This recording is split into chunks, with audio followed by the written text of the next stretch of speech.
ఒక ఆయన ఎప్పుడు కూడా ఎవరైనా పెద్దలు ఏదైనా భవిష్యద్వాణి చెప్తే ఒప్పుకునేవాడు కాదు. ఓ రోజున ఊళ్ళోకి వచ్చాడు భవిష్యద్వాణి చెప్పి ఆయన. అందరూ వెళ్ళి చెప్పించుకుంటున్నారు. ఈయన ఎవరి మాట నమ్మడండి అన్నారు. ఆయన అన్నాడు, ఆ భవిష్యద్వాణి చెప్పి ఆయన, రేపు మిట్ట మధ్యాహ్నం 12 గంటలకి నువ్వు పాయసం తింటావు అన్నాడు. వీడు అన్నాడు కాబట్టి అది అబద్ధం అవ్వాలని ఆయన ఊరు విడిచిపెట్టి అరణ్యంలోకి వెళ్ళిపోయాడు. ఇప్పుడు ఎలా తింటాను నేను పాయసం? ఈయన వెళ్ళి ఓ చెట్టు కింద కూర్చున్నాడు. 11:30 అయింది. అటుగా వెడుతున్న బాటసారులందరూ మూటలు విప్పుకుని అన్నాలు తిందామని కూర్చున్నారు. కూర్చునేసరికి 11:12 అయింది. ఇంకా వాళ్ళు నోట్లో ముద్ద పెట్టుకుందాం అనుకుంటున్నారు.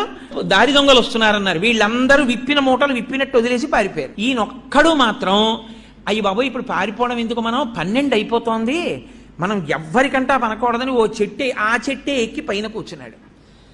దొంగలు వచ్చారు. 5 నిమిషాలు తక్కువ 12 అయింది.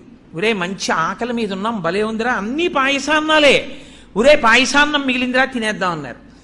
ఒరే ఆగండి ఆగండి, వాళ్ళు అన్నీ పట్టుకెళ్ళిన వాళ్ళు పాయసాన్నాలు ఎందుకు వదిలేశారా? మన్ని మట్టు పెట్టడానికి ఇందులో విషం కలిపి ఉంటారు, ఇక్కడ ఎవడైనా ఉన్నాడేమో చూడండి, ముందు వాడికి పెట్టి చూద్దాం అన్నారు.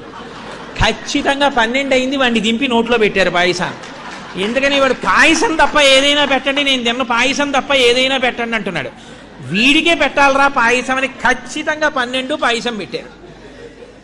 కాబట్టి కర్మవశమున భవమృతి కారణములు, చేసుకున్న వాడికి చేసుకున్నంత మహదేవా.